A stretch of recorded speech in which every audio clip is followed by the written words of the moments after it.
Good evening to all of you.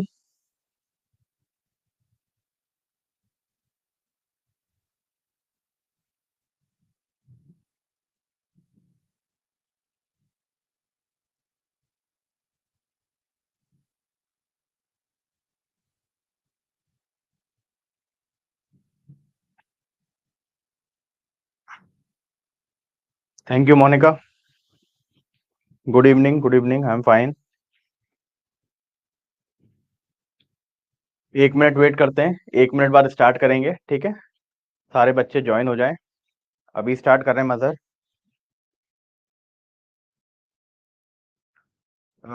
Appeal revision को केवल bare act से पढ़ना है बेटा, केवल बेयर एक्ट से।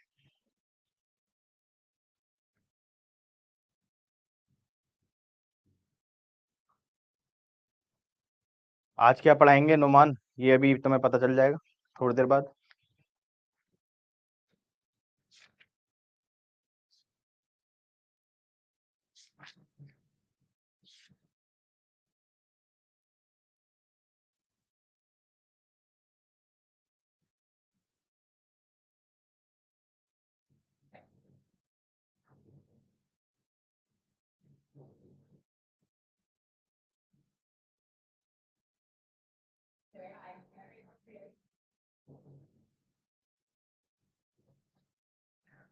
हुमायूं अली बेटा, बीएसए में अब क्या करूं, बीएसए पेड में भी कोई ले रहा है और यूट्यूब पे भी कोई ले रहा है, तो दोनों जगह कोई टीचर ले रहा है, तो मैं सेम सब्जेक्ट कैसे, दो टीचर एक सब्जेक्ट कैसे पढ़ा सकते हैं।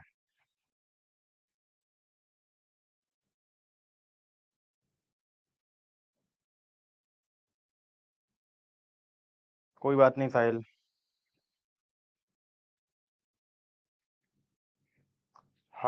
हर्ष कुशवाहा। कॉलेज डेज में जितना आपका मन करे उतना पढ़ो, मतलब जितना इजीली आप पढ़ पाए उतना, कोई ज्यादा बर्डन लेने की आवश्यकता नहीं है।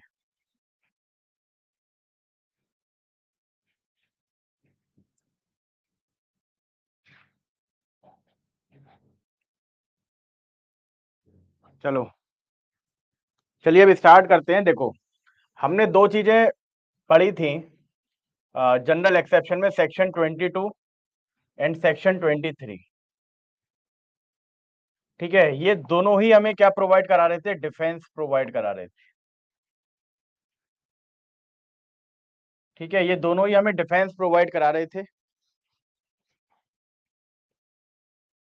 ठीक है, अब कमेंट बाद में करिएगा, है ना, क्लास के बीच में अब कमेंट मत करिएगा।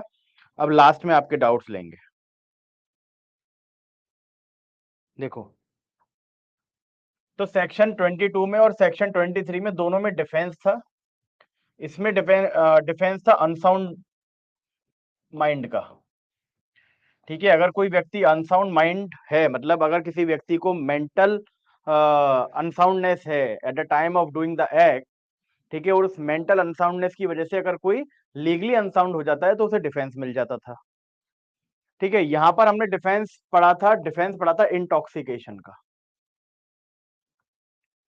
ठीक है, अगर कोई पर्सन इंटॉक्सिकेटेड है और उस इंटॉक्सिकेशन की वजह से वो लीगली अनसाउंड हो जाता है, और उस टाइम पर अगर कोई वो एक्ट कर देता है, तो उस एक्ट की सजा उसे नहीं मिलती थी, बशर्ते कि ये इंटॉक्सिकेशन कैसा होना चाहिए, इनवॉलेंट्री होना चाहिए। ठीक है, इनवॉलेंट्री, इनवॉलेंट्री का मतलब है अपने इच्छा विरुद्ध होना चाहिए, इच्छा के विरुद्ध होना चाहिए। ठीक, तो हमने यहां पर देखा ये दोनों डिफेंस हम लोगों ने कर लिए थे। सेक्शन 22 का डिफेंस और सेक्शन 23 का डिफेंस हमने अच्छी तरह से समझ लिए थे, अच्छी तरह से पढ़ लिए थे। अब देखो, अब हमें सेक्शन 24 पे जाना है। अब देखो, मैंने आपको एक चीज बताई थी कि जो जनरल एक्सेप्शन है, ये सारे जनरल एक्सेप्शंस डिफेंस प्रोवाइड कराएंगे। किसे डिफेंस प्रोवाइड कराएंगे बताइए, किसे डिफेंस प्रोवाइड कराएंगे? ये डिफेंस प्रोवाइड कराएंगे एक्यूज्ड को। ठीक है, मतलब एक्यूज की लायबिलिटी क्या हो जाएगी, खत्म हो जाएगी, अगर वो कोई भी जनरल एक्सेप्शन को प्रूव कर देता है। ठीक, मतलब ये पूरा का पूरा जो चैप्टर है जनरल एक्सेप्शन का, वो जनरल एक्सेप्शन का फायदा किसे पहुंचाएगा, जनरल एक्सेप्शन फायदा पहुंचाएगा एक्यूज्ड को। ठीक, बट अगर हम इसमें केवल एक सेक्शन है, वो है सेक्शन नंबर 24, अगर हम केवल इस सेक्शन की बात करें, ये सेक्शन हमें डिफेंस प्रोवाइड नहीं कराता। ये एक इकलौता ऐसा सेक्शन है जो डिफेंस की बात नहीं करता, जो डिफेंस हमें प्रोवाइड नहीं कराता, ठीक है, बल्कि ये प्रोवाइड कराता है प्रिजम्पशन। ठीक है, ये प्रोवाइड कराता है प्रिजम्पशन। क्लियर। और इस प्रिजम्पशन का फायदा कैसे होगा? इस प्रिजम्पशन का फायदा होगा प्रोसिक्यूशन को, ना कि एक्यूज्ड को। ठीक है, मैं लिख देता हूं बेनिफिट टू प्रोसिक्यूशन। ठीक, तो ये इकलौता ऐसा सेक्शन है, सेक्शन 24, जो जनरल एक्सेप्शन में होते हुए भी प्रोसिक्यूशन को फायदा पहुंचाएगा। ठीक है, ये एक ऐसा सेक्शन है, सेक्शन 24, जो जनरल एक्सेप्शन के चैप्टर में होने के बाद भी किसे फायदा पहुंचाएगा? ये फायदा पहुंचाएगा प्रोसिक्यूशन को, ना कि एक्यूज्ड को। अब ऐसा कैसे होगा, किस टाइप का प्रिजम्पशन इसमें लिया जाएगा, उसे समझेंगे बहुत आसान तरीके से। बट उसे समझाने से पहले मैं आपको एक बार सेक्शन रीड करा देना चाहता हूं। तो आप सभी अपने बेयर एक्ट में सेक्शन 24 को ओपन कर लीजिए।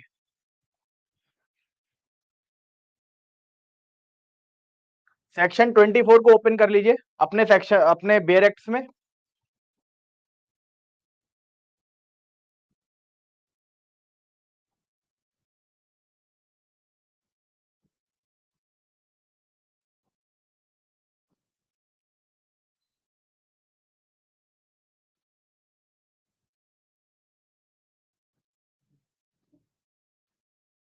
ठीक है, प्लीज ओपन सेक्शन नंबर 24। पहले इसकी बेयर एक्ट रीडिंग करते हैं। ठीक है, बेयर एक्ट रीडिंग के बाद मैं आपको समझाऊंगा कि ये काम कैसे करेगा। अब देखो, ये सेक्शन 24 कहता क्या है? सेक्शन 24 कहता क्या है? ये कहता है, in cases where an act done is not an offence unless done with a particular knowledge or intent, a person who does the act in a state of intoxication shall be liable to be dealt with as, अब देखो ये important line है, as if he had. यहां पर हम क्या करेंगे? Legal fiction इसे कंसीडर करेंगे, या ये एक फिक्शन जनरेट कर देगा। As if he had the same knowledge as he would have had if he had not been intoxicated, unless the thing which intoxicated him was administered to him without his knowledge or against his will। ठीक है, तो ये समझ में तो नहीं आया होगा आपके, है ना? ये तो समझ में आपके नहीं आया होगा लैंग्वेज से। ठीक, मेरी भी नहीं आया। तो हमें इसे समझने के लिए, आपको और मुझको इसे समझने के लिए बोर्ड पर जाना आवश्यक है।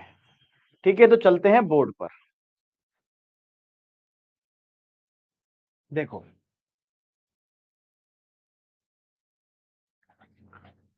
देखो मैं आपसे बोल रहा हूं, एक ऑफेंस है, बहुत ध्यान से समझना, बहुत ध्यान से, बहुत आराम से समझाऊंगा, है ना, एक बार में समझ में आएगा।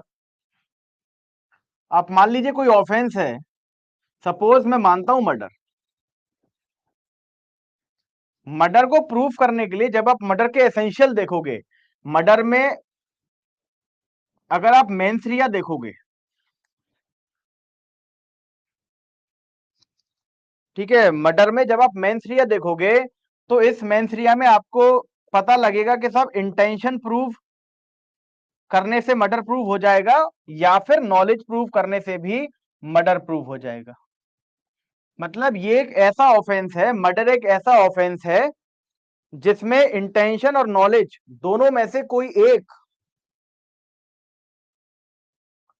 मैं अपने आप को भी मैं ही समझाऊंगा। ठीक है, मैं अपने आप को भी समझा रहा हूं, साथ में आपको भी समझ में आएगा। देखो, ऑफेंस, मर्डर का ऑफेंस है, मर्डर एक ऐसा ऑफेंस है जिसमें इंटेंशन या फिर नॉलेज प्रूव करने से मर्डर प्रूव हो जाएगा। ठीक, अब आप सपोज करिए ए पर मर्डर का चार्ज लगा हुआ है, ए पर मर्डर का चार्ज लगा हुआ है, हमें दिमाग में रखना है इंटॉक्सिकेशन, हमें इंटॉक्सिकेशन दिमाग में रखना है। ठीक है, ए ने मर्डर किया, ए पे मर्डर का चार्ज है, तो जब इसका ट्रायल चलेगा, जब इसका ट्रायल चलेगा, तो पहले प्रोसिक्यूशन क्या करेगा? प्रोसिक्यूशन इस पे मर्डर प्रूफ करेगा। सपोज करो कि प्रोसिक्यूशन ने एक्यूज को गिल्टी प्रूफ कर दिया, इतने सारे प्रोसिक्यूशन एविडेंस लेके आया कि प्रोसिक्यूशन ने एक्यूज को गिल्टी प्रूफ कर दिया।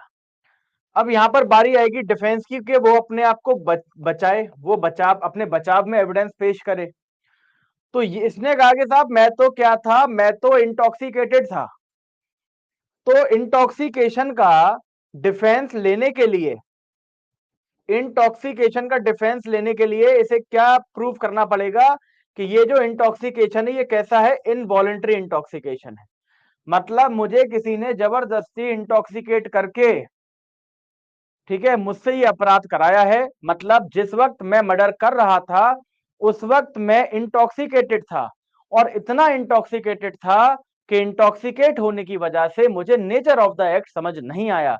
अगर ये तीन चीजें प्रूफ कर दी, ठीक है, और साथ में ये प्रूफ कर दिया कि साहब ये जो मेरा वो था इंटॉक्सिकेशन ये इनवॉलेंट्री था, मतलब मैं इच्छा के विरुद्ध था, मैंने अपने अपने आप इंटॉक्सिकेट में नहीं हुआ, मैंने अपने आप ड्रग्स नहीं लिए, मैंने अपने आप अल्कोहल नहीं लिया, मुझे जबरदस्ती अल्कोहल पिलाया गया जिससे मैंने ये एक्ट किया। तो अगर ये चार चीजें प्रूफ कर देता है तो यहां पर सेक्शन 23 का डिफेंस इसे मिल जाएगा, और ये क्या हो जाएगा, इस पे सारी लायबिलिटी इसके ऊपर से खत्म हो जाएगी। ठीक है, सारी लायबिलिटी इसके ऊपर से खत्म हो जाएगी। तो ये 23 कहता है, क्लियर, 23 कहता है। अब देखो इसी इसी एग्जाम्पल को आप याद रखना, हम अगली स्लाइड पे जा रहे हैं, इसी एग्जाम्पल को आप याद रखना, क्लियर। अब मान लो यहां पर ये जो ए है एक्यूज, इसने इंटॉक्सिकेशन में किसी का मर्डर कर दिया, इंटॉक्सिकेशन के स्टेट में किसी का मर्डर कर दिया, क्लियर। अब ये इंटॉक्सिकेशन का डिफेंस लेगा, इंटॉक्सिकेशन का डिफेंस लेने के लिए ये इंटॉक्सिकेशन इनवॉलंटरी होना चाहिए। अगर ये इंटॉक्सिकेशन इनवॉलंटरी होगा तो सेक्शन 23 में कहानी चली जाएगी, सेक्शन सेक्शन 23 में डिफेंस उसे मिल जाएगा अगर ये इंटॉक्सिकेशन इनवॉलंटरी होगा। बट मान लो अगर ये इंटॉक्सिकेशन वॉलंटरी है, वॉलंटरी का मतलब क्या है कि मान लो ये इंटॉक्सिकेशन, ये अपनी इच्छा से इंटॉक्सिकेट हुआ है, ये अपनी इच्छा से इंटॉक्सिकेट हुआ है, मतलब इसने जानबूझकर ड्रग्स लिए हैं, अपनी मर्जी से अल्कोहल लिया है, और ये इतना इंटॉक्सिकेट हो गया है कि इसे कोई होश नहीं है, इसे नेचर ऑफ द एक्ट का पता नहीं, और इस इंटॉक्सिकेशन में इसने क्या कर दिया, बी का मर्डर कर दिया। क्लियर। देखो यहां पर थोड़ी सी कहानी बदल गई है। मैं कह रहा हूं ये जो ए एक्यूज है इसने इंटॉक्सिकेशन में बी का मर्डर किया, बट ये इंटॉक्सिकेशन क्या था, ये इंटॉक्सिकेशन वॉलंटरी था। क्लियर। अगर ये इंटॉक्सिकेशन वॉलंटरी है तो इसमें सेक्शन 23 का डिफेंस मिलेगा या नहीं मिलेगा, ये बताइए आप पहले तो। अगर मैं खुद से इंटॉक्सिकेट होके कोई ऑफेंस कर दूं तो क्या मुझे 23 में डिफेंस मिलेगा, वेरी गुड, नहीं मिलेगा। ठीक है, तो यहां पर इसे सेक्शन 23 का डिफेंस तो नहीं मिलेगा, ठीक। बट ये 23 से हटके ये वॉलंटरी इंटॉक्सिकेशन कहां पर चला जाएगा, सेक्शन 24 में चला जाएगा, मतलब सेक्शन 24 को अट्रैक्ट कर लेगा। अब 24 में होगा क्या, 24 में होगा क्या, क्लियर, ये बहुत ध्यान से समझना। पहले तो आप ये समझो कि वॉलंटरी इंटॉक्सिकेशन है तो मैटर 23 की जगह 24 में जाएगा। अगर वॉलंटरी इंटॉक्सिकेशन है, वॉलंटरी मतलब मैं इंटॉक्सिकेट हुआ हूं अपनी मर्जी से, तो ये मैटर 23 की जगह 24 में जाएगा, और 23 की जगह 24 में जाने से जो फायदा एक्यूज को हो रहा था वहीं पर 24 में फायदा हो जाएगा प्रोसिक्यूशन को, वहीं पर फायदा हो जाएगा 24 में प्रोसिक्यूशन को। हाँ, शराबी फौजी वाला केस, मोहित कटारिया, ये भी इसमें आएगा। ठीक, अब क्या फायदा होगा, क्या फायदा होगा, अब देखो। अब मान लो हमारे पास एक ऑफेंस है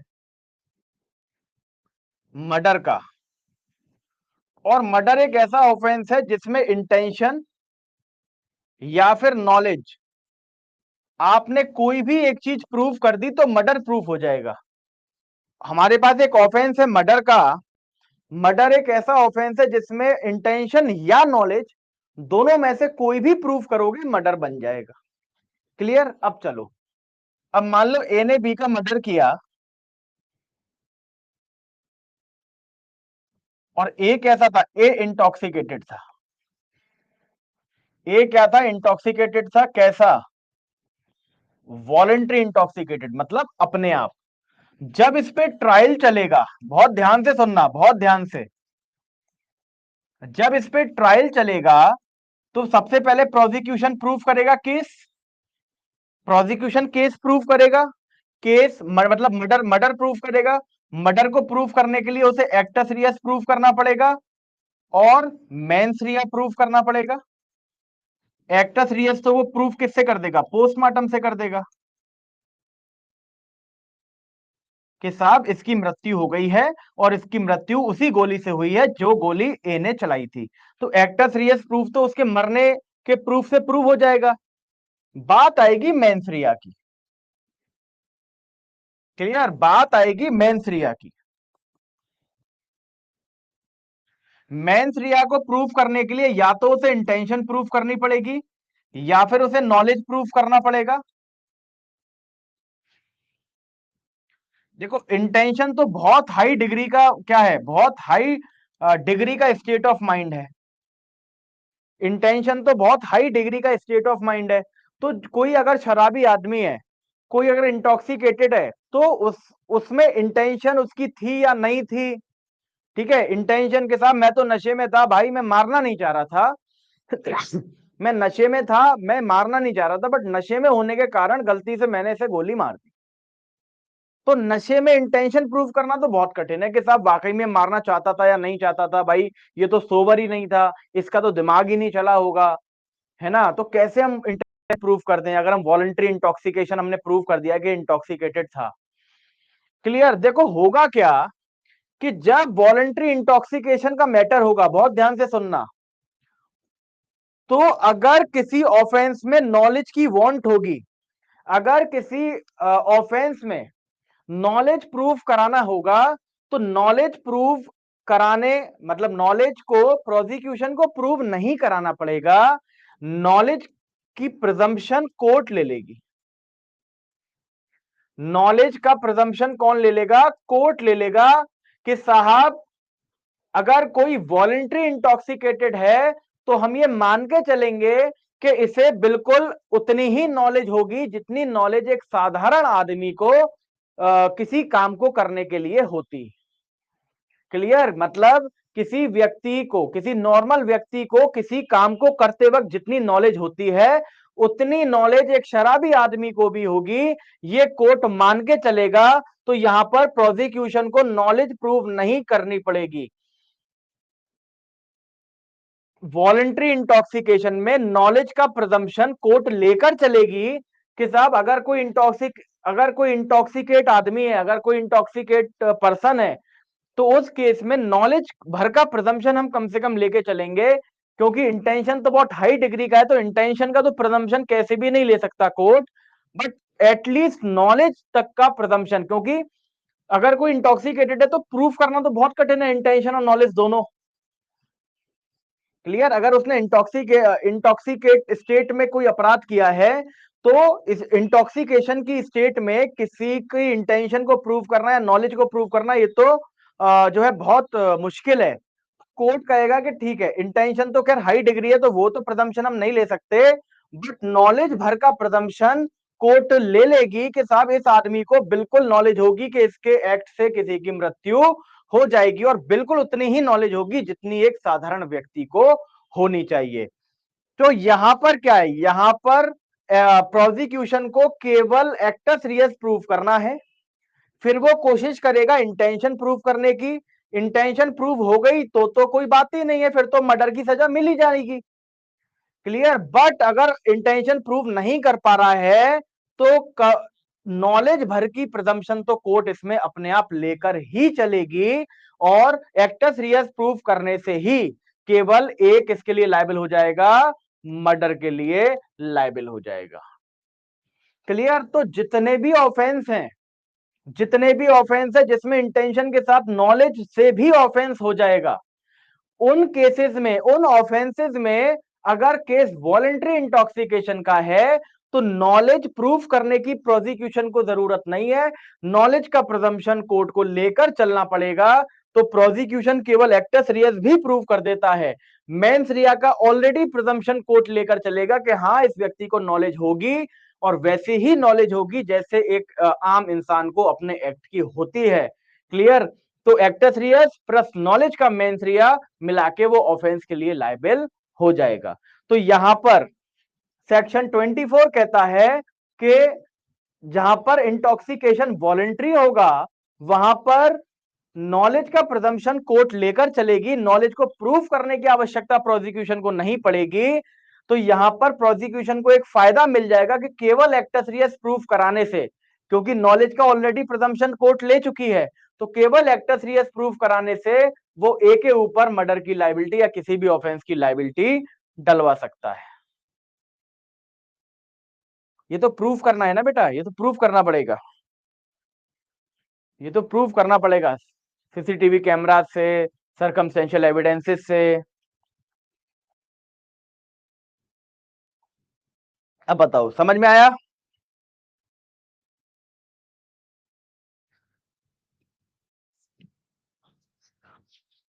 सेक्शन 24 प्रिजम्पशन की बात करता है, मतलब जितने ऑफेंसेस में नॉलेज मेंसरिया है, जितने ऑफेंसेस में नॉलेज मेंसरिया है, तो ट्रायल के अंदर जब प्रोसिक्यूशन उसका मेंसरिया प्रूफ करेगा तो उसे नॉलेज प्रूफ करने की आवश्यकता नहीं पड़ेगी, नॉलेज का प्रिजम्पशन ऑटोमेटिकली कोर्ट ले लेगा in the case of voluntary intoxication.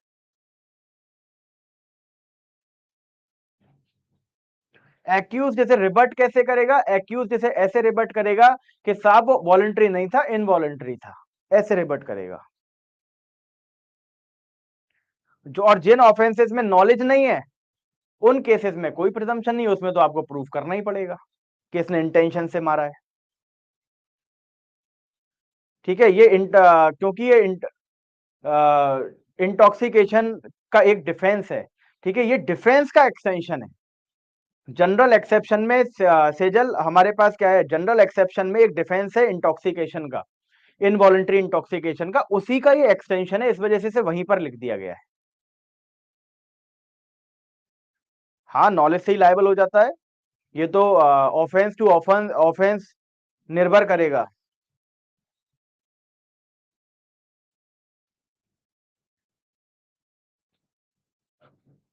इसमें तो रीड विद भी नहीं करेंगे, रीड विद भी नहीं करेंगे नामिका।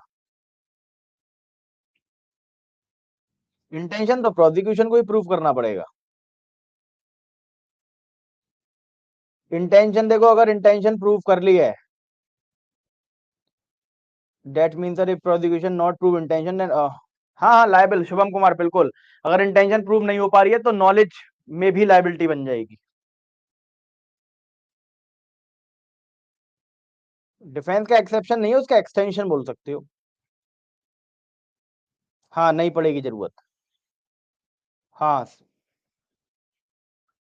ठीक है, अभी मैं डिक्टेट कराऊंगा ना, इसमें इसमें डिक्टेट कराऊंगा प्रॉपर, तो उससे और ज्यादा क्लियर हो जाएगा, बेफिक्र रहिए। ये जनरल एक्सेप्शन में इसलिए रखा गया क्योंकि ये एक्सेप्शन का ही मतलब डिफेंस का ही एक्सटेंशन था, क्योंकि हम इनवॉलंटरी इंटॉक्सिकेशन का डिफेंस पढ़ते हैं ना, तो अगर वो इनवॉलंटरी नहीं है वॉलंटरी है तो क्या होगा, तो उसका एक एक्सटेंशन हमने वहीं पर लिख दिया एक्सेप्शन में।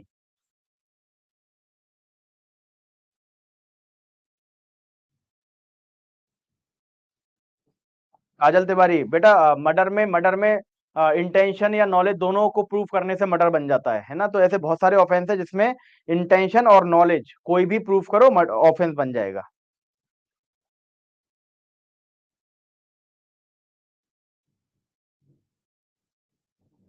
हाँ हाँ, जहां पर नॉलेज नहीं है, जहां पर इंटेंशन, केवल इंटेंशन मांगा है, वहां तो आपको प्रूव करना ही पड़ेगा।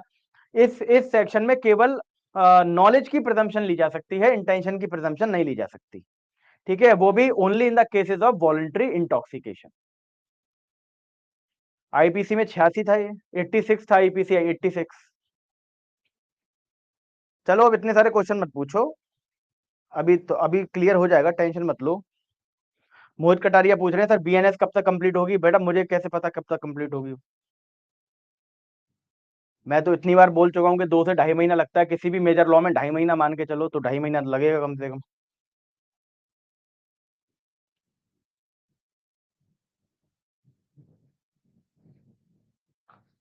ठीक है, अब एक बार पढ़ते हैं दोबारा से बेयर एक्ट। अब देखो अब कुछ क्लियर होगा बेयर एक्ट पढ़ने में। ठीक है, अब कुछ क्लियरिटी आएगी बेयर एक्ट पढ़ने में। देखो कह रहा है in cases where an act done is not an offence unless done with a particular knowledge और इंटेंट। मतलब ऐसा ऑफेंस जहां पर नॉलेज मेंस रिया में नॉलेज और इंटेंशन मांग रहा हो। एक एक करके समझना, आप समझने के बाद बेयर एक्ट कैसे पढ़ते हैं। ऐसे ऑफेंस जहां पर ऑफेंस करने के लिए या तो नॉलेज चाहिए या इंटेंशन चाहिए। ऐसे ऑफेंस को a person who does the act in a state of intoxication shall be liable to be dealt with. अब देखो shall be liable to be dealt with as if he had the same knowledge as he would have had if he had not been intoxicated। मतलब बिल्कुल वैसे ही समझा जाएगा जैसे एक normal व्यक्ति को नॉलेज उसकी होती है।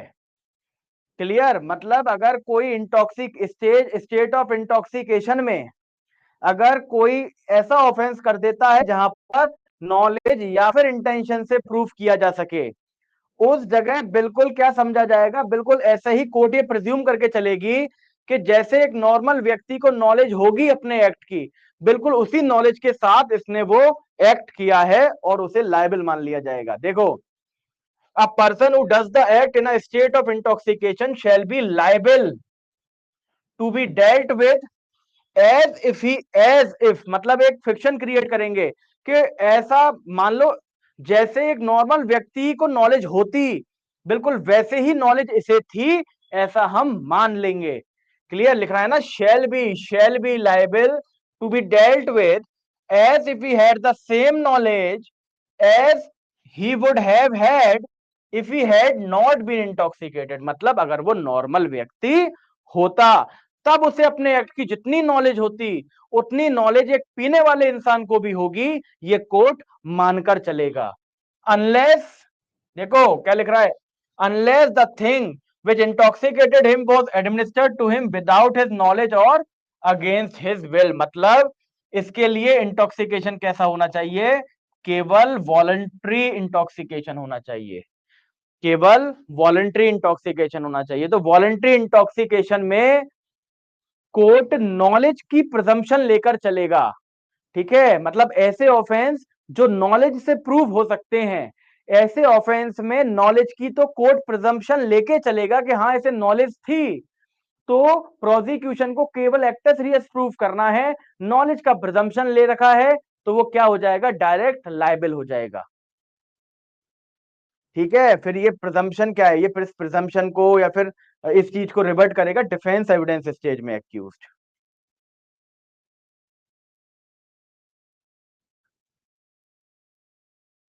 अब बताओ समझ में आया, समझ में आया। ये सेक्शन कोई पढ़ाता नहीं है, मैं आपको एक बात बताऊं, कॉलेज वॉलेज में भी, मतलब मेरे मेरे ओपिनियन में बता रहा हूँ, केवल कॉलेज वॉलेज में भी लोग क्या करते हैं ना, बस इंटॉक्सिकेशन का डिफेंस पढ़ाया और आगे कूद गए। सेक्शन 86 को आईपीसी को कोई उठाता नहीं है, सेक्शन 24 को भी, मतलब इससे इसे इस प्रिजम्पशन को कोई उठाता नहीं है।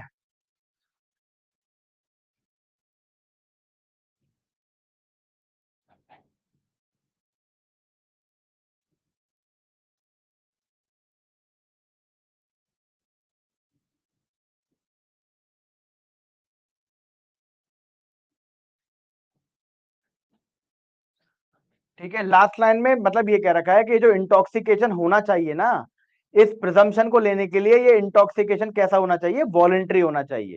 ठीक है, वॉलंटरी होना चाहिए। मतलब अगर इनवॉलंटरी होगा, मतलब विदाउट हिज नॉलेज या अगेंस्ट हिज विल होगा, तो फिर इस प्रिजम्पशन की जरूरत ही नहीं पड़ेगी, वो केस 23 में चला जाएगा, सेक्शन 23 में केस चला जाएगा, उसे डिफेंस मिल जाएगा।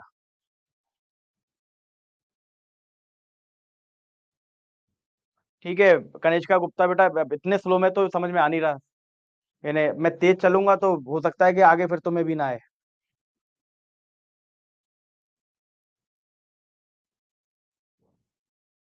चलो अब आगे चलते हैं। और इतना इतना जल्दबाजी मत मचाओ, आराम से पढ़ो। जितनी जल्दबाजी मचाओगे उतना, जितना तेज अंदर जाएगा उतना तेज बाहर जाता है फिर। ठीक है, मुझे अपने हिसाब से पढ़ाने दो। क्लियर इतना?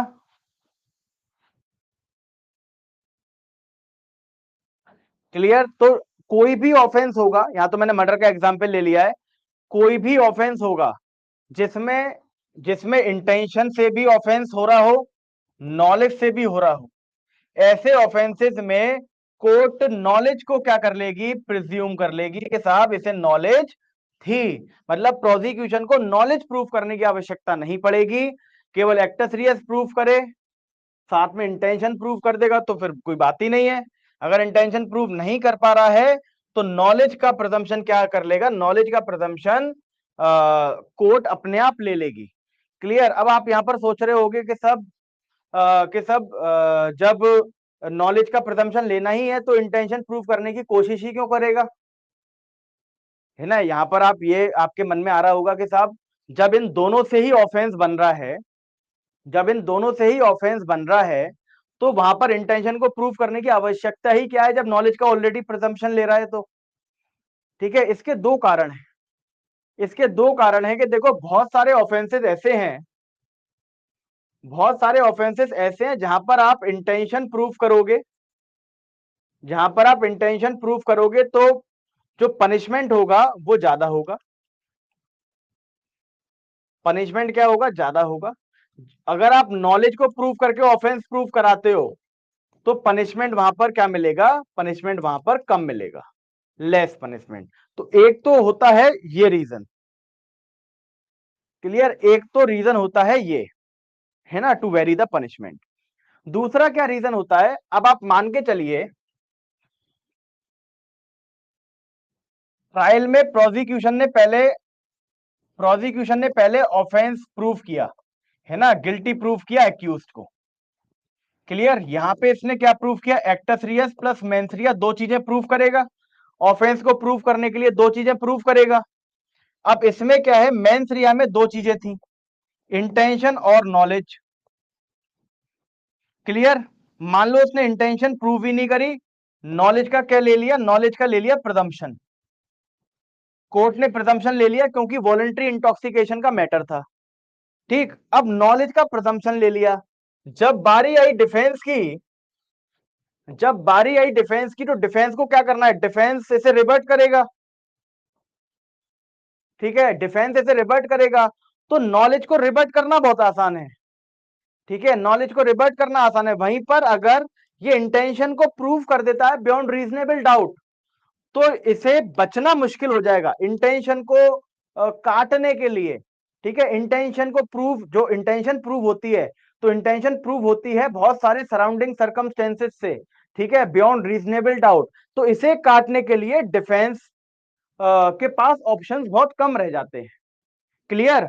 और जब बात केवल प्रिजम्पशन की हो तो केवल इस प्रिजम्पशन को रिवर्ट करके केवल इस प्रिजम्पशन को रिवर्ट करके ये इसे क्या करा सकता है, खत्म करा सकता है, इस प्रिजम्पशन को खत्म करा सकता है। तो ये दो मतलब ये दो रीजन होते हैं कि क्यों पहले प्रोसिक्यूशन इंटेंशन को प्रूव करने की कोशिश करेगा, और इंटेंशन प्रूव हो जाती है तो ऑफेंस की लायबिलिटी ऑटोमेटिकली बन जाएगी, प्रिजम्पशन पर हम जाएंगे ही नहीं।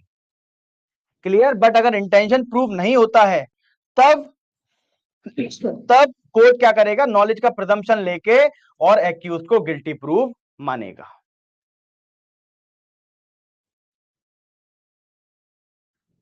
क्लियर? चलिए, अब बात आती है इसकी डिक्टेशन की। तो आप डिक्टेशन मैं इसकी करा रहा हूं, आप डिक्टेशन लिख लीजिए, लिख के ये और ज्यादा क्लियर हो जाएगा, लिखकर ये और ज्यादा क्लियर हो जाएगा। Please right on section 24 of BNS, please right, heading डाल लेना सेक्शन 24 बीएनएस। ठीक है, और साइड में ऐसे भी लिख लेना,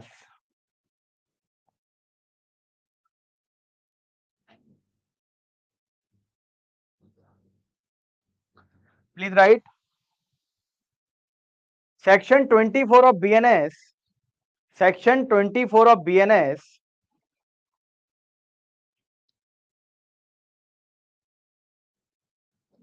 Section 24 of BNS is not a general exception. Section 24 of BNS is not a general exception, is not a general exception. Rather,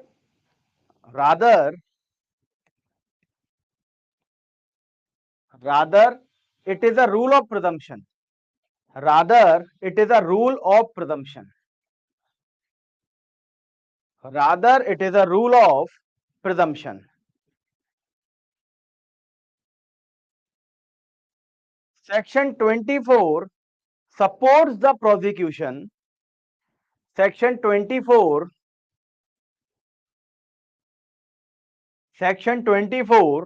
supports the prosecution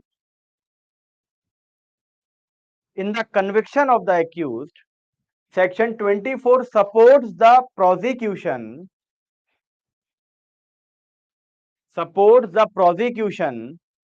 in the conviction of the accused,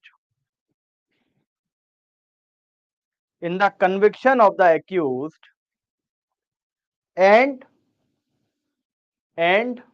it relates to those offenses,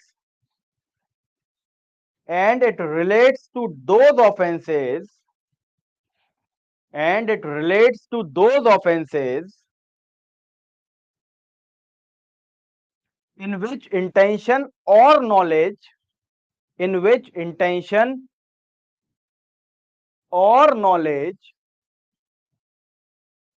is required as the mens rea.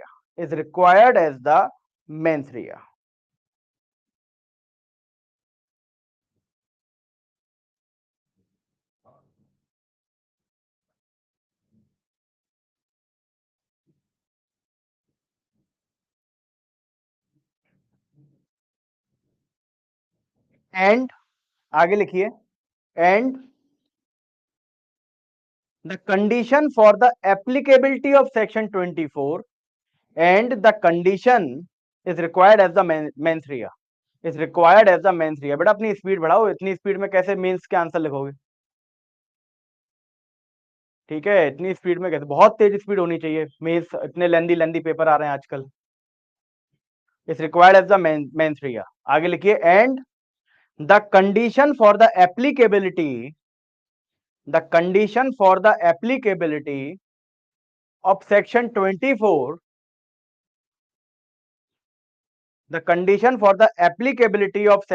24 apart from the above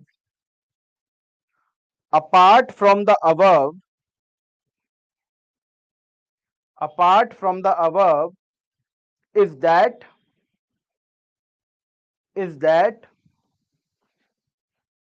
it should be a voluntary intoxication. It should be a voluntary intoxication.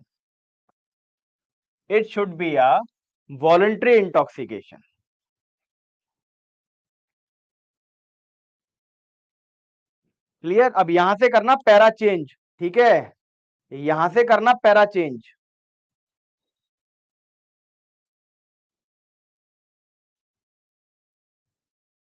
In such cases of voluntary intoxication,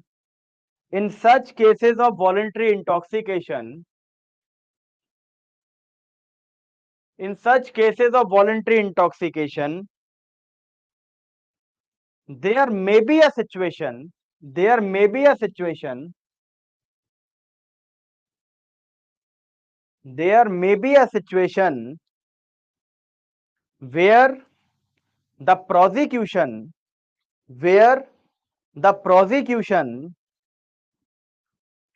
may not be able to prove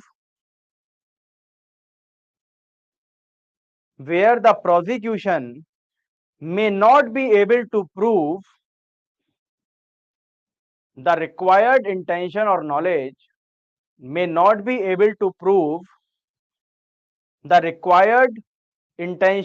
knowledge for that particular offense, for that particular offense, for that particular offense, for that particular offense, because of the extremely high degree of, because of the extremely high degree of, because of the extremely high degree of intoxication of the accused, high degree of intoxication of the accused. Clear? तो ऐसी बहुत जगह होंगी जहां पर इतना intoxication है कि आप इंटेंशन कैसे प्रूव कर दोगे किसी की? भाई आपको ये आपने प्रूव कर दिया कि वॉलंटरी इंटॉक्सिकेशन है, क्लियर? तो उसकी कैसे आप इंटेंशन और नॉलेज प्रूव कर लोगे? क्लियर? क्योंकि इंटेंशन और नॉलेज क्या है? इंटेंशन और knowledge is a state of mind, वो एक स्टेट ऑफ माइंड है। इंटेंशन प्रूव करने के लिए आप उसकी स्टेट ऑफ माइंड प्रूव कर रहे हो कि मारने की कंडीशन में था, मारने का स्टेट ऑफ माइंड था। क्लियर? तो भाई स्टेट ऑफ माइंड तो उसका बिगड़ा हुआ है ना, वो इतना पिया हुआ है कि उसका स्टेट ऑफ माइंड बिगड़ा हुआ है। तो स्टेट ऑफ माइंड कैसे प्रूव कर लोगे कि मारने का था या नहीं था? क्लियर? तो high high degree of intoxication of the accused, high degree of intoxication of the accused. आगे लिखिए, but still, high degree of intoxication of the accused, but still,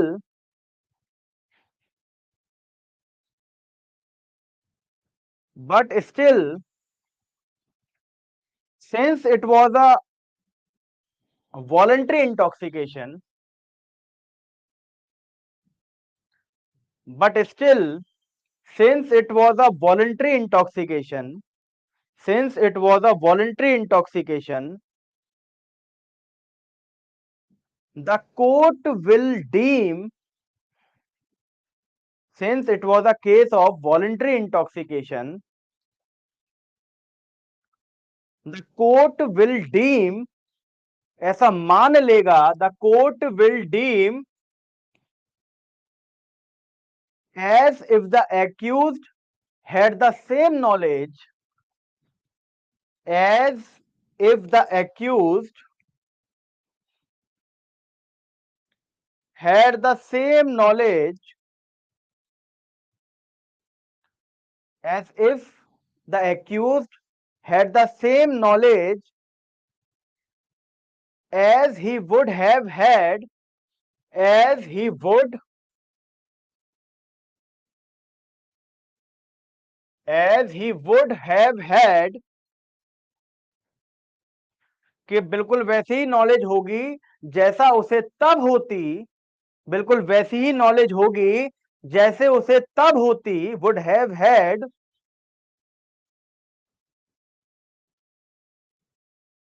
had he not been, had he not been intoxicated। मतलब court ये मान के चलेगा कि उसे बिल्कुल वैसी ही नॉलेज होगी जैसी उसे तब होती जब वो बिना इंटॉक्सिकेशन के होता। ठीक है? As if the accused had the same knowledge, मतलब ये मान के चलेगा कि एक्यूज्ड को बिल्कुल वैसे ही नॉलेज होगी जैसा उसे तब होती कि वो इंटॉक्सिकेटेड नहीं होता। ठीक है? मतलब जैसा एक उसे सोबर होने में नॉलेज होती, वैसी ही नॉलेज उसे इंटॉक्सिकेशन के वक्त भी होगी, ये कोर्ट मानकर चलेगा। would have had he not been intoxicated। ठीक है? आगे लिखिए, इतना लिख लिया, अब आगे लिखिए, एंड दस, एंड दस, एंड दस, at least to the extent of knowledge, and thus at least to the extent of knowledge, and thus at least to the extent of knowledge, the accused would be liable। At least to the extent of knowledge, the accused would be liable।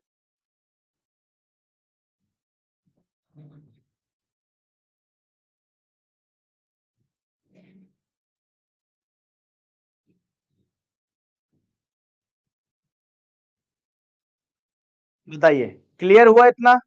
इतना clear हुआ आपको?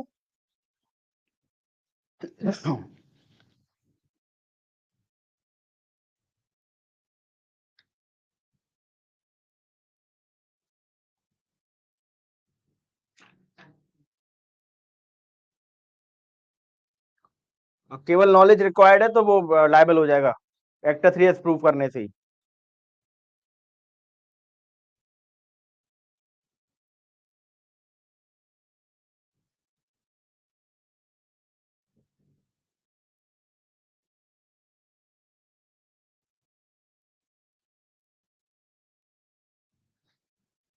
Would be liable. ठीक है। अब यहां पर मैंने बताया कि साहब ऑफेंस में दो तरह की अगर मेंसरियां हैं, किसी ऑफेंस में यहां पर दो तरह के मेंसरियां हैं, पहला इंटेंशन या फिर नॉलेज। ठीक है, तो देखो, कभी भी इंटेंशन को प्रिज्यूम नहीं किया जा सकता, कभी भी इंटेंशन को प्रूव नहीं प्रिज्यूम नहीं किया जा सकता, because it is the highest degree of state of mind. ये highest degree of mens rea, highest degree of mens rea. Clear? अब ये क्या होता है, ये लोएस्ट डिग्री होता है। तो नॉलेज भर को हम क्या कर सकते हैं, कोर्ट बिना प्रूफ करे ही प्रिज्यूम कर सकता है, कैन बी प्रिज्यूम्ड। क्लियर? तो ये कहा गया था Vasudev versus state of PEPSU में, स्टेट ऑफ पेप्सू। क्लियर? तो ये भी लिख लीजिए आप, मैं ये केस डिक्टेट कराता हूं। जहां वॉलंटरी लिखा हो अनामिका, वहां भी नॉलेज को प्रिज्यूम किया जा सकता है अगर वॉलंटरी इंटॉक्सिकेशन का केस है। ठीक है, केस का नाम लिख लो, वासुदेव। केस का नाम लिख लो, Vasudev versus state of Pepsu, versus state of Pepsu, 1956 supreme court,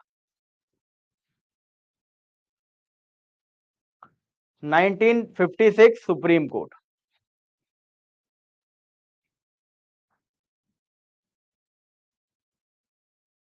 हाँ, Patel and Punjab state union.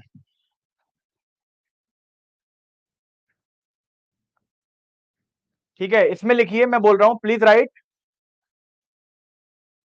State of Pepsu, state of PEPSU.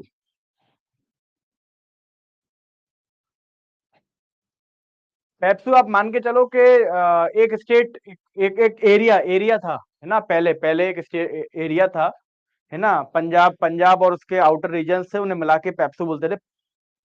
Patiala and east Punjab state union, very correct Mayank, Patiala and east Punjab state union.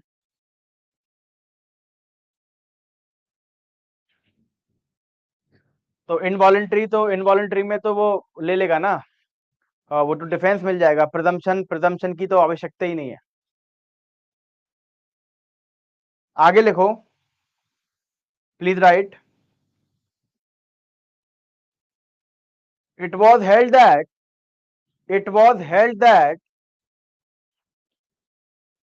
Please right, it was held that under section 24 of BNS, it was held that under section 24 of BNS, under section 24 of BNS, it is only the knowledge which is presumed. It is only the knowledge which is presumed and not the intention. It is only the knowledge which is presumed and not the intention, and not the intention. Next line लिखिए, next line. Intention is the highest degree of mens rea. Intention is the highest degree of mens rea. Intention is the highest degree of mens rea and cannot be lightly presumed. And cannot be lightly presumed. And cannot be lightly presumed.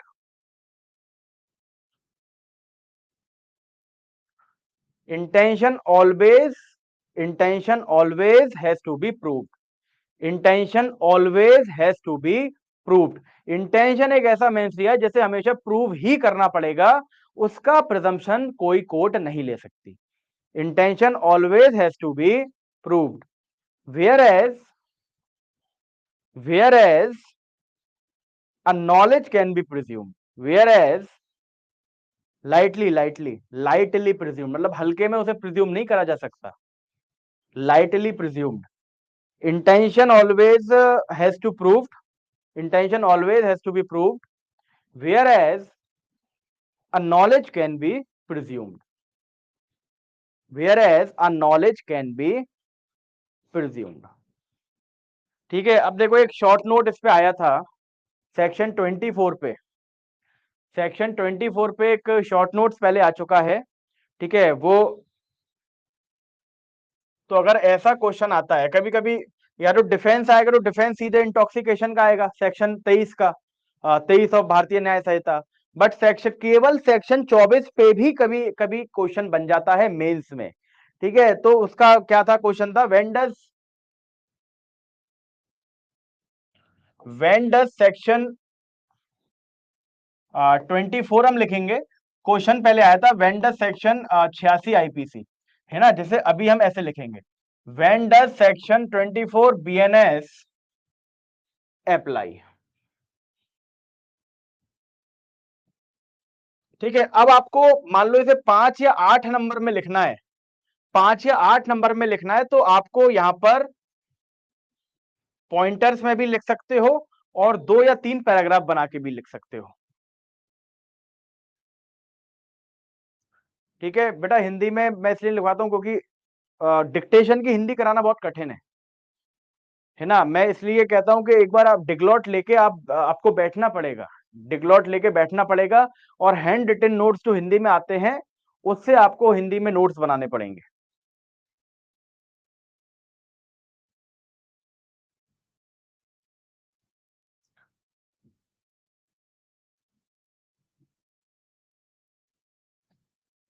Question है कि धारा 24 भारतीय न्याय संहिता की धारा 24 को कब लागू किया जाएगा, कब वो लागू होगी, ठीक है, उसे कब अप्लाई किया जाएगा।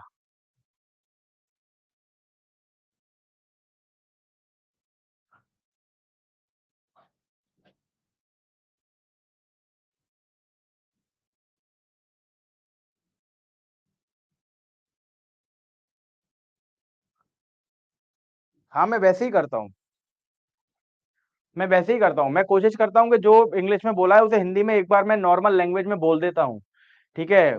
बस आपको क्या करना है, देखो वैसे तो कहने वाली बात है, बस आप जो मैं लिखवा रहा हूँ ना, डिक्टेट जो करा रहा हूँ, उसे आप अगर कर भी लोगे तो केवल एक फोटो से वो ट्रांसलेट हो जाएगा, क्लियर, केवल एक फोटो से ट्रांसलेट हो जाएगा। और आप समझ नहीं रहे, आपको इंग्लिश वालों से ज्यादा फायदा होगा अगर आपने इंग्लिश में लिख के उसका हिंदी कर लिया तो, ठीक है। इंग्लिश, क्योंकि इंग्लिश वाले इंग्लिश में, अगर इंग्लिश वालों को इंग्लिश लिखवाई जाएगी तो वो कभी हिंदी में ट्रांसलेट करके पढ़ेंगे नहीं, क्लियर। बट अगर हिंदी वाले इंग्लिश में उतार लेंगे तो उन्हें ट्रांसलेट करना ही पड़ेगा, और उन्होंने अगर ट्रांसलेट करके हिंदी में कर लिया तो ये समझ लो डबल फायदा होगा हिंदी वालों का। बट ये है ना, ये केवल सजेशन है, सजेशन कोई मानेगा नहीं।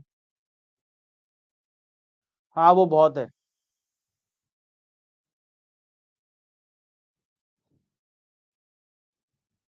ठीक है, देखो 5 मार्क्स का क्वेश्चन है तो 5 या 8 मार्क्स के क्वेश्चन में आप 1 से 1.25 पेज लिख सकते हो। अगर 5 मार्क्स का क्वेश्चन है तो आधे पेज से पौन पेज तक लिख सकते हो, और अगर 8 मार्क्स का क्वेश्चन है तो एक पूरा पेज लिखोगे, या फिर पूरे पेज से थोड़ा सा आगे 1.25 पेज तक लिख सकते हो।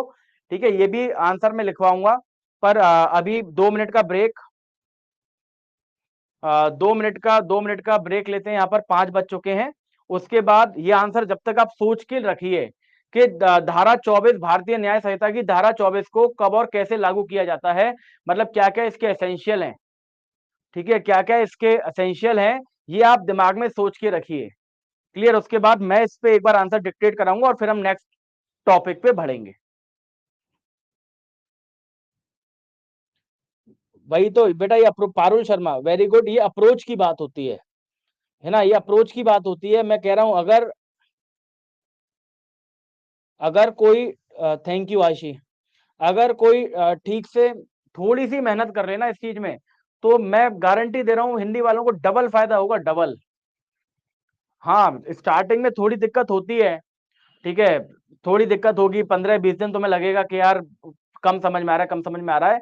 बट एक बार आपने, क्योंकि कोई इतना इतना कोई कठिन नहीं बोला जा रहा, बहुत सिंपल इंग्लिश को, इतनी तो आपको करना चाहिए।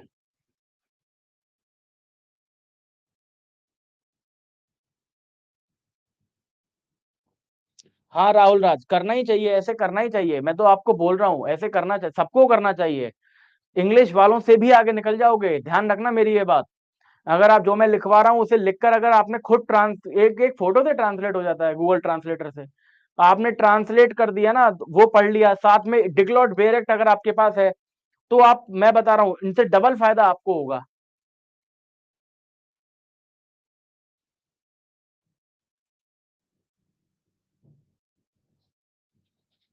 वो मैं डलवा दूंगा बेटा, पवन, पासवान जी, पासवान जी।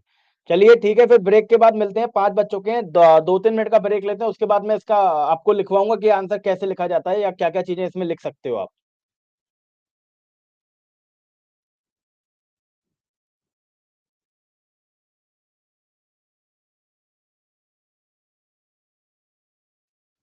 नहीं मयंक, नुकसान नहीं होगा। आप अगर इंग्लिश में लिख रहे हो तो आप, मतलब इंग्लिश मीडियम के हो तो आप हिंदी में ट्रांसलेट करके हिंदी पढ़ो, आप भी उतना फायदा उठा लोगे। पर मैं कह रहा हूँ ना, इंग्लिश वाला कोई करेगा नहीं ऐसा, और अगर वो भी कर लेना ऐसा, अगर दोनों लैंग्वेज, तो आप ये समझ लो कि एमपी तो आपके लिए बहुत ही ज्यादा आसान हो जाएगा।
ठीक है जी, अब देखो।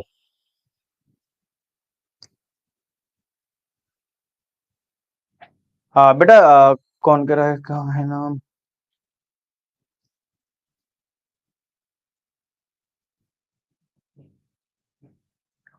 कोई एग्जाम नहीं देना होता, सिर्फ ट्रेनिंग होती है और कोर्ट पे बैठता है तीनत।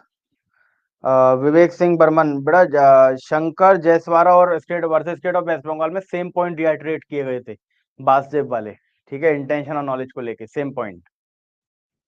क्लियर? तो आप नाम लिख सकते हो Shankar Jaiswal versus state of West Bengal, but जो लीडिंग केस है इसका Basdev versus state of PEPSU है, तो ये लिखोगे तो ज्यादा इम्पैक्ट पड़ेगा।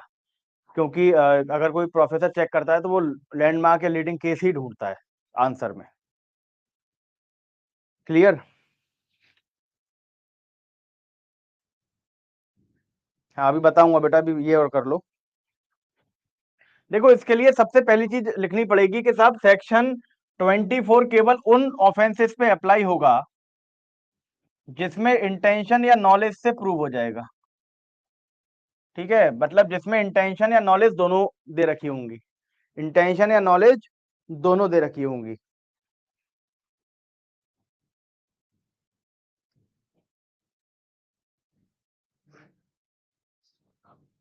क्लियर? ऐसे ऑफेंसेस में मान लो अगर इंटेंशन प्रूव नहीं हो पा रही है तो उस केस में नॉलेज को क्या कर लिया जाएगा, प्रिज्यूम कर लिया जाएगा। ठीक है, ऐसे ऑफेंसेस में जहां पर इंटेंशन या नॉलेज दोनों से ऑफेंस प्रूव हो रहा है, तो प्रोसिक्यूशन अगर extremely high degree of intoxication की वजह से इंटेंशन को प्रूव नहीं कर पा रहा, तो नॉलेज यानी कि जो लाइटर डिग्री का मेंसरिया है, नॉलेज, उसे कोर्ट क्या कर लेगी, प्रिज्यूम कर लेगी कि हम मान लेते हैं कि ऐसी सिचुएशन रही होगी कि इन्हें क्या होगा, एक्ट का नॉलेज होगा। क्लियर? और तीसरा, इसमें जो इंटॉक्सिकेशन होना चाहिए वो कैसा होगा, वो इंटॉक्सिकेशन होगा वॉलंटरी इंटॉक्सिकेशन। तो ये 2 से 3 पॉइंट आप इसमें लिख सकते हो, मैं बोल देता हूं, एक बार लिख लो। हाँ बिल्कुल, डिफेंस रिवर्ट क्यों नहीं कर सकता, बिल्कुल रिवर्ट कर सकता है। अगर उसने वॉलंटरीनेस को इनवॉलंटरीनेस प्रूव कर दिया तो भी सब चीज रिवर्ट हो गई। लिख लीजिए, इसमें 3 पॉइंट लिख लीजिए। हाँ, सिर्फ नॉलेज के प्रिजम्पशन से लायबिलिटी बन जाएगी प्रथम। Please right, please right first point.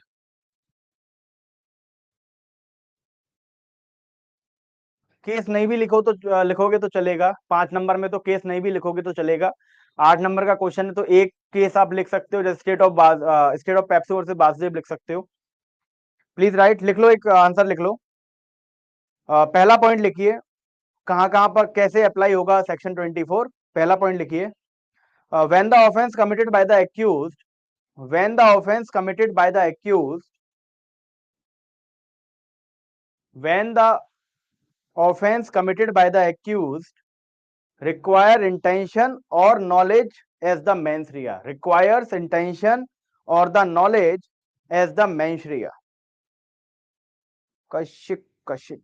If the intention is not required, knowledge only the content will not apply, apply करेगा। ठीक है, मैं अप्लाई करेगा, मैं तो सेक्शन के हिसाब से आपको लिखवा रहा हूँ। ठीक है, वहां भी अप्लाई होगा। when the offense committed by the accused required intention or knowledge as the mens rea, required as the requires intention or knowledge as the mens rea। Second point लिखिए,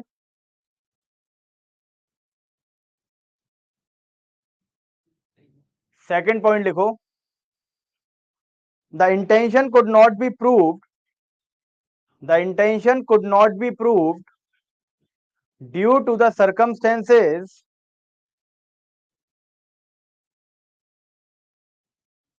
the intention could not be proved due to the circumstances, the intention could not be proved due to the circumstances, that is, that is the degree of intoxication may be extremely high, the degree of intoxication may be extremely high, extremely high, the degree of intoxication may be extremely high, and in such a situation, and in such a situation, proving intention may not be possible. And in such a situation, and in such a situation, proving intention may not be possible.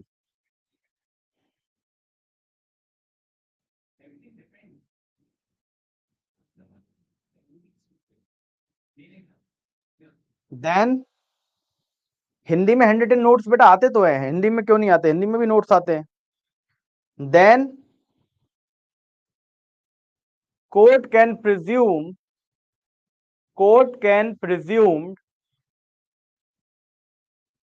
the knowledge as the mens rea. Then the court can presume the knowledge as the mens rea. Then court can presume the knowledge as the mens rea. नहीं बेटा हिंदी में आते हैं, कैसी बात कर रहे हो आप? एप्लीकेशन पे आते हैं हिंदी में.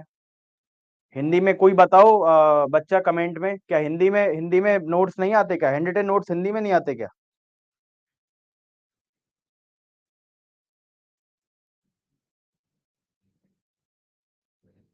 आते हैं, देखो आपके सामने लिख रहे हैं इसलिए मैंने पब्लिक कराया कमेंट. दोनों में आते हैं. तो ये तो आपकी गलती है कि अगर आपको नहीं मिल पा रहे हैं तो कहाँ से मिलेंगे? आप फोन करके पूछो मैनेजमेंट से. आते तो दोनों में है, क्योंकि ये मुझे पता है कि दोनों में हैंड रिटन नोट्स बनते हैं, इंग्लिश में भी और हिंदी में भी.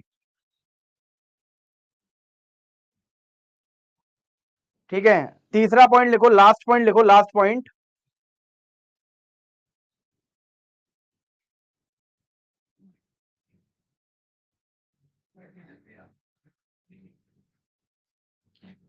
लास्ट पॉइंट लिखिए, the intoxication was a voluntary intoxication. तीसरा point, the intoxication was a voluntary intoxication. The intoxication was a voluntary intoxication, and hence the intoxication was a voluntary intoxication, and hence the defense of section 23 is not available. Then the defense of section 23 is not available,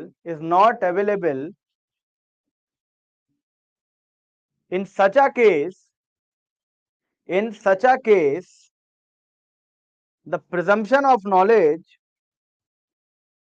in such a case, the presumption of knowledge as per section 24 can be raised.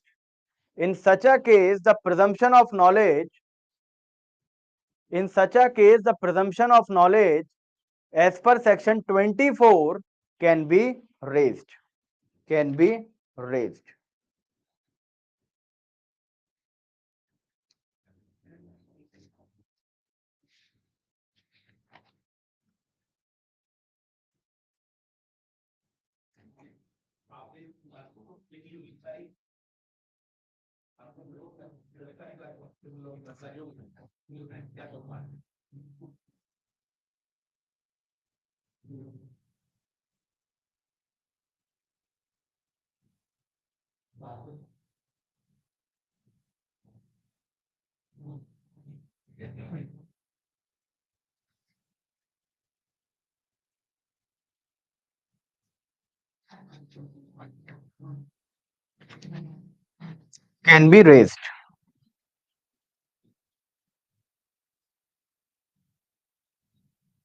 Geeta Bajaj, मैंने तो बेटा अभी बताया था murder के example में भी कि इंटेंशन प्रूव नहीं हो पा रहा है क्योंकि वो उस हालत में नहीं है कि उसकी कुछ भी स्टेट ऑफ माइंड प्रूव करी जाए, तो उस केस में नॉलेज को प्रिज्यूम कर लेगी कोर्ट.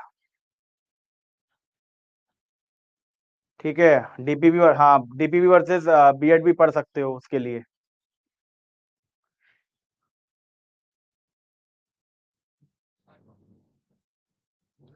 मैंडेटरी होगा 24 का, 23 का नहीं, 24 का, 24 में होगा प्रिजम्पशन.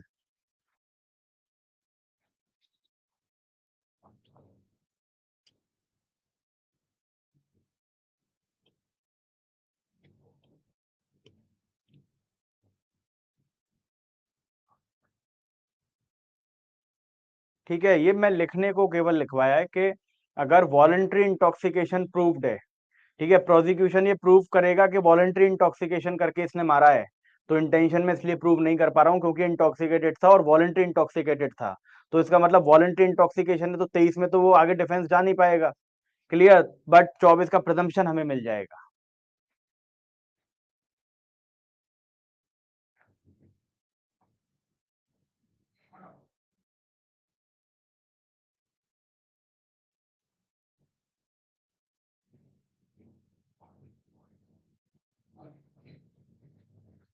नुमान खान कह रहे हैं सर 23-24 की लास्ट लाइन सिमिलर है, तो एक्यूज 24 में भी तो डिफेंस ले सकता है इनवॉलंटरी इंटॉक्सिकेशन का। तुम दिमाग लगा के थोड़ा पढ़ो तो पहले इत्मीनान से, वो कहना क्या चाह रहा है। वो कहना चाह रहा है कि साहब ये तभी लेगा जब इनवॉलंटरी इंटॉक्सिकेशन ना हो, अनलेस लिखा हुआ है ना, अनलेस। क्लियर, कि ये प्रिजम्पशन तभी लिया जाएगा जब इंटॉक्सिकेशन इनवॉलंटरी ना हो। मैंने कहा ना, बेयर एक्ट में हमेशा कान उल्टे हाथ से पकड़ा जाता है, बेयर एक्ट में, जो मैं सीधा करके आपको बता देता हूं सिंपल करके।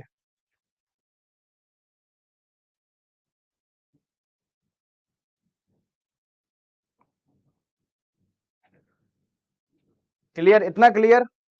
बताइए, यहां तक क्लियर सबको?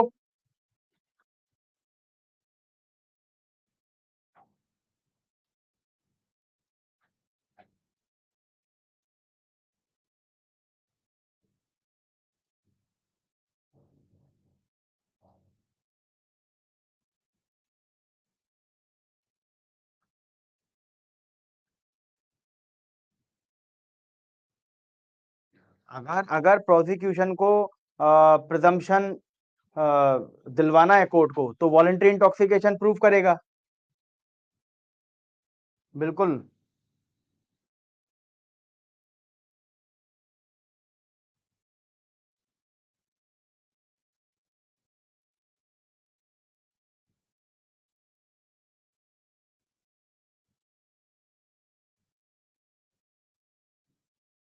नहीं, ओवर नहीं हुई, क्लास ओवर नहीं हुई अभी। देखो पारुल शर्मा, एक बार देख लो।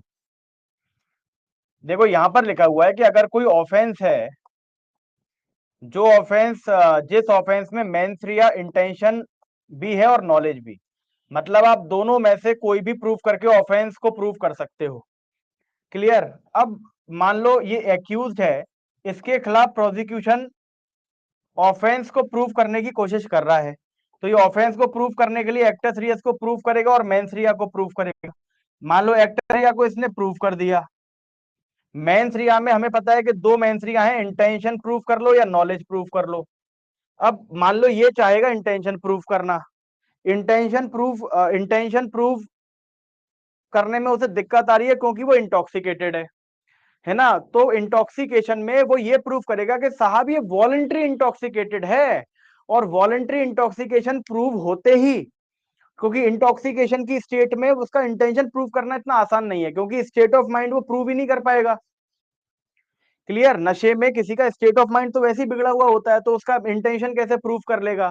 तो वो ये प्रूव करेगा कि साहब ये जो इंटॉक्सिकेशन की हालत में ये जिसने गोली चलाई है ना, ये वॉलंटरी इंटॉक्सिकेशन है, और वॉलंटरी इंटॉक्सिकेशन प्रूव करते ही कोर्ट क्या कर लेगा, नॉलेज को प्रिज्यूम कर लेगा, यानी कि हमारा मेंस रिया नॉलेज के जरिए क्या हो जाएगा, पूरा हो जाएगा, और ये लायबल हो जाएगा ऑफेंस के लिए।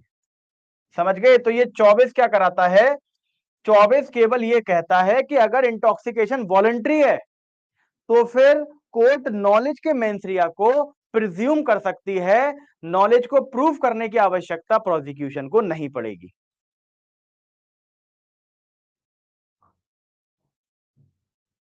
समझ गए? चलो।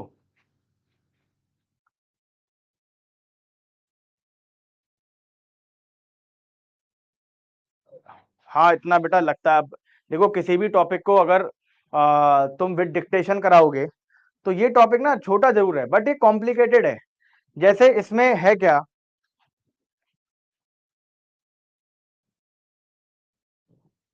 जैसे मैं आपको एग्जांपल बताऊं,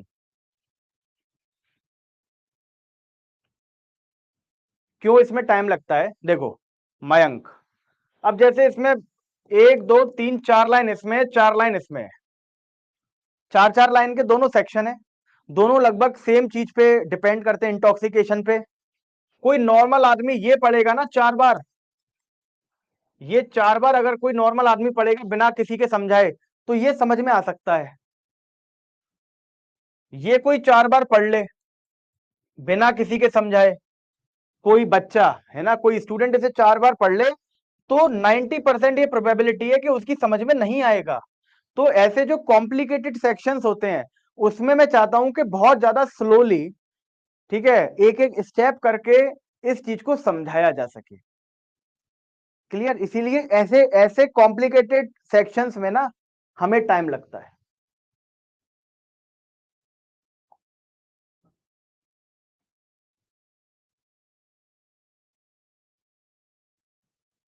क्लियर? क्योंकि मैं जल्दी भी करा सकता था, आधे घंटे में करा देता, बट होता क्या, कमेंट को नजरअंदाज करके अगर मैं आगे बढ़ जाता, आधे बच्चों को समझ में आता, आधों को नहीं आता। मेरा टारगेट ये है कि एक एक बच्चे को समझ में आना चाहिए जब सब बच्चों ने यहाँ पर इनरोल किया है। तो अब देखो जो नेक्स्ट टॉपिक हम करेंगे, नेक्स्ट टॉपिक जनरल एक्सेप्शन में करेंगे हम, right to private defence. Right to private defence,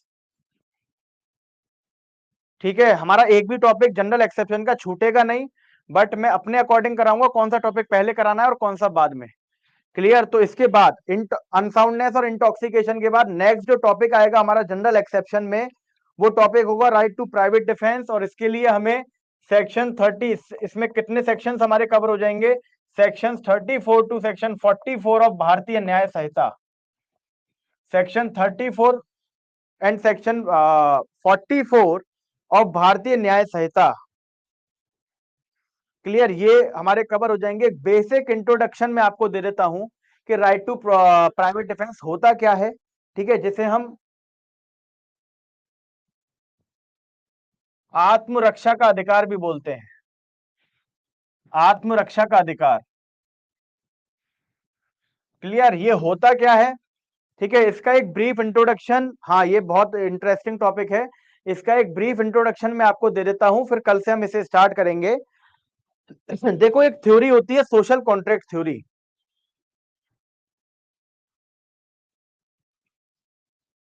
social contract theory, ठीक है, इसमें आप मान के चलिए जैसे दो व्यक्ति कॉन्ट्रैक्ट करते हैं आपस में, ठीक है, यहां पर क्या होता है, यहां पर जितने भी इंडिविजुअल्स होते हैं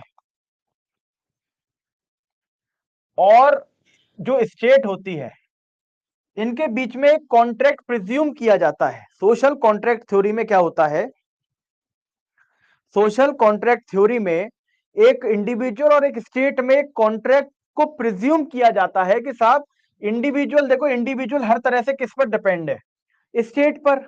अपने सारे अधिकार, अपने सारे राइट्स वो किसे सबमिट करता है, स्टेट को सबमिट करता है कि भाई आप क्या हो, आप गवर्निंग बॉडी हो, आपको क्या करना है, आपको हम सब लोगों को गवर्न करना है। आप जो पॉलिसी बना रहे हो उन्हीं के उस पर तो हम चल रहे हैं, आप जो रूल रेगुलेशन, आप जो लॉ बना रहे हो उसी लॉ को तो हम फॉलो कर रहे हैं, उसी रेगुलेशन को तो हम मान रहे हैं। तो हम पूरी तरह से आपकी तरफ समर्पित हैं, ठीक है, हम पूरी तरह आपके लिए पूरी तरह से समर्पित हैं। क्लियर? तो जब ही अपने सारे राइट्स,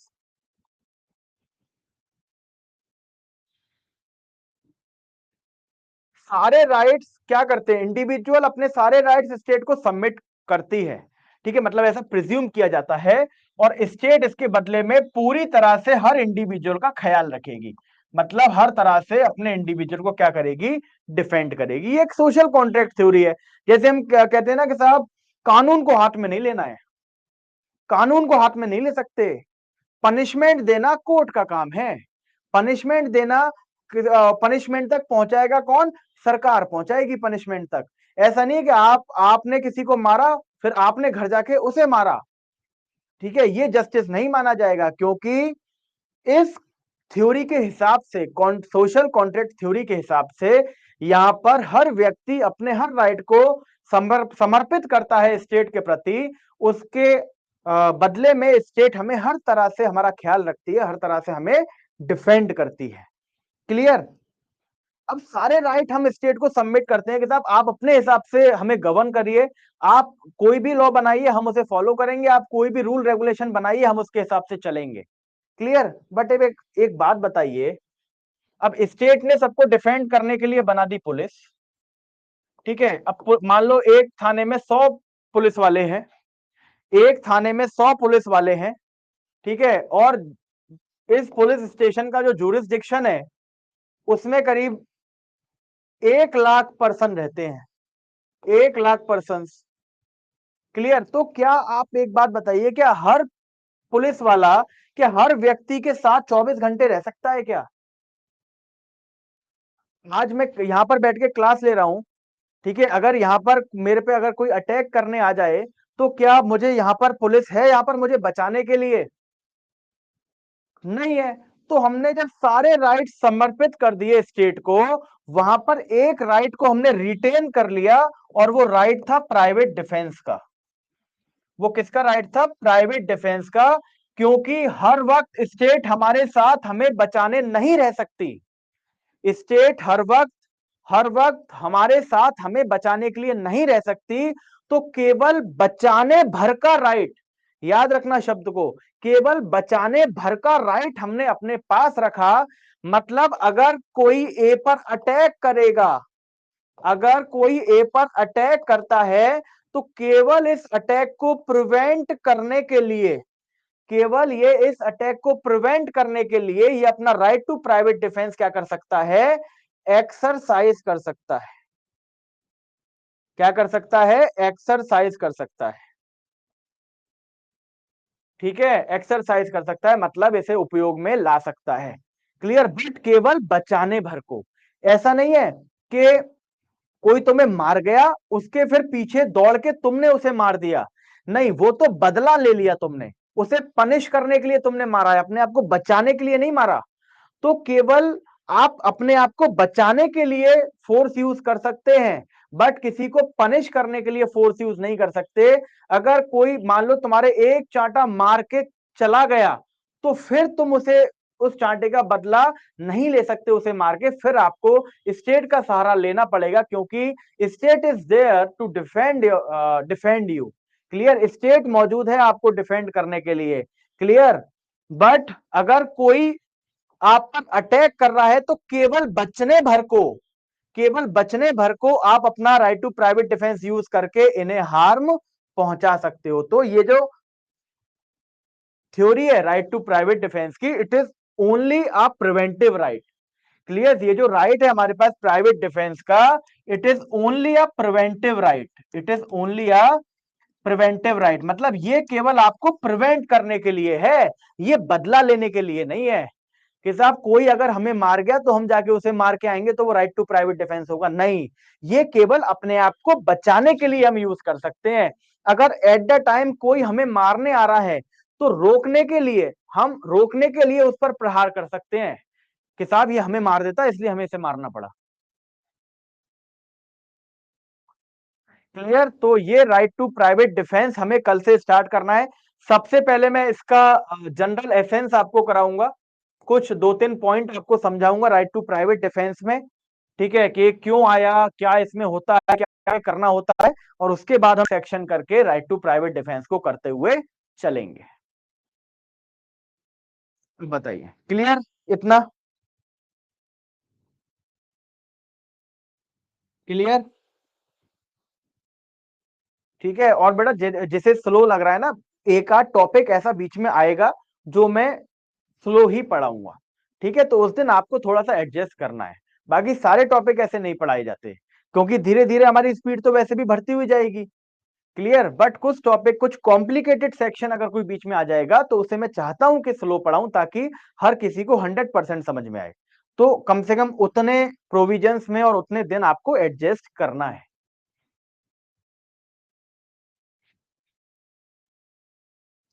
हाँ, सेक्शन 96 टू 106 था पहले आईपीसी में, बट अभी हम जब भारतीय न्याय संहिता पढ़ेंगे तो सेक्शन 34 टू 44 में कवर होगा। ओनली वंदना, ओनली नॉलेज वाले में तो प्रिज्यूम कर सकता है, ओनली इंटेंशन वाले में फिर प्रिजम्पशन नहीं ले पाएगा।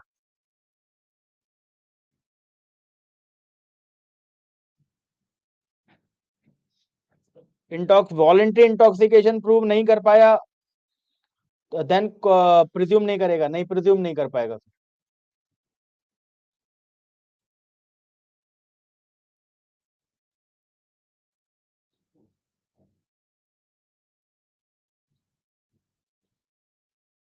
हाँ आदित्य, उन सारे केसेस में अप्लाई करेगा। हाँ 8 मार्क्स में ही पॉइंटर लिख सकते हो। नहीं बेटा, जनरल एक्सेप्शन में हर टॉपिक इंपॉर्टेंट है। ठीक है सफीना अंसारी, हर टॉपिक इंपॉर्टेंट है। तो मैंने क्या कहा, जनरल एक्सेप्शन का हर टॉपिक में कराऊंगा, बट कौन सा टॉपिक कब कराना ये मेरे ऊपर है। जैसे मैंने सबसे पहले अनसाउंडनेस और इंटॉक्सिकेशन कराया, राइट टू प्राइवेट डिफेंस कराऊंगा, ऐसी हर टॉपिक एक्सेप्शन का कराऊंगा।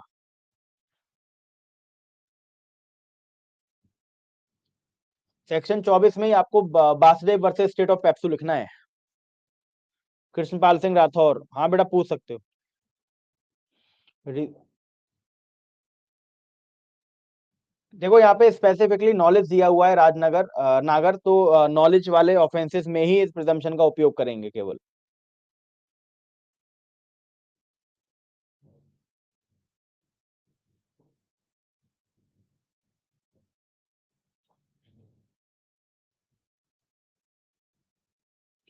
ठीक है, थैंक यू सो मच। हाँ क्लास खत्म हो गई बेटा, जा सकते हो, जा सकते हो।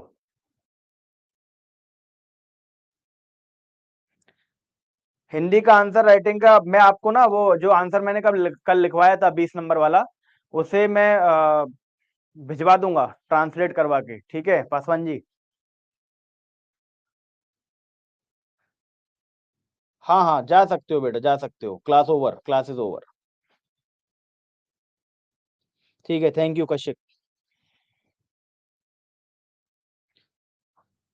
ठीक है, तो एक बार जाकर आप इस सेक्शन को जरूर रिवाइज करना। कुछ नहीं, इंटॉक्सिकेशन को वॉलंटरी को इनवॉलंटरी प्रूव कर देना है आपको, प्रूफ रिवर्ट हो जाएगा। कमल आर्या। ठीक है, एक बार घर जाके एक बार फिर से एक बार रिवाइज करके देखना, बेरेक्ट से पढ़ के देखना, क्लास नोट से पढ़ के देखना। ठीक है, जो भी डाउट्स हैं ऑटोमेटिकली सब क्लियर हो जाएंगे। बढ़िया है कृष्णपाल सिंह राठौर, बेरेक्ट कोई भी ले सकते हो, कोई दिक्कत नहीं है, कोई भी बेरेक्ट यूज कर सकते हो। अगर केवल इंटेंशन होगी तो फिर इंटेंशन प्रूव ही करनी पड़ेगी।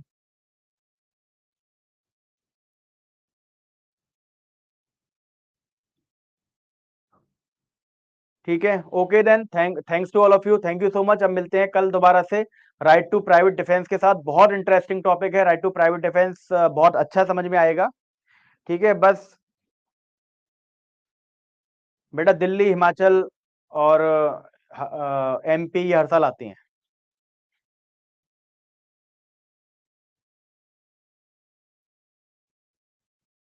हाँ सपना कुमारी सिंह, वेरी करेक्ट। नहीं बेटा, यूपी पीसीएसजे केवल पूरी होने के बाद, लॉ पूरी होने के बाद ही कर सकते हो।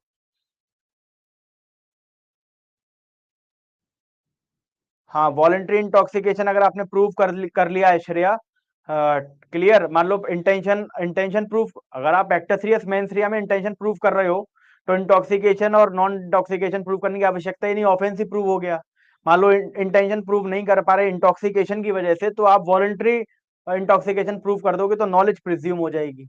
एक बार मैं कह रहा हूँ ना, एक बार घर जाके थोड़ा इसे आराम से इत्मीनान से एक बार आप रिवाइज करेंगे ना, तो ये सारे डाउट्स आपके क्लियर हो जाएंगे ऑटोमेटिकली।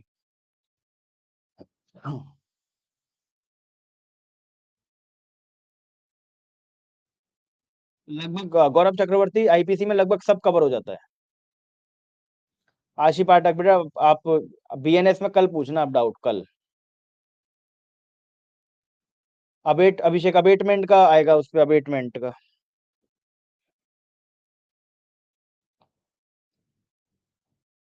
बेटा इंटेंशन को मैंने बताया था ना, मैंने कितनी पहले इंटेंशन की क्लास ली हुई है। इंटेंशन को प्रूव करने के लिए सराउंडिंग सर्कमस्टेंसेस को प्रूव करना पड़ता है, उसके एक्ट के अकॉर्डेंस में देखते हुए। ठीक है, मान लो वो सराउंडिंग सर्कमस्टेंसेस को और उसके एक्ट को प्रूव नहीं कर पा रहा है because of extreme high degree of intoxication, तो अगर वो केवल उसकी वॉलंटरीनेस प्रूव कर देता है इंटॉक्सिकेशन की, तो नॉलेज प्रिज्यूम कर लेगा कोर्ट। पहले तो वो कोशिश करेगा इंटेंशन ही प्रूव हो जाए। मैं बोल दूंगा क्रक्स के लिए।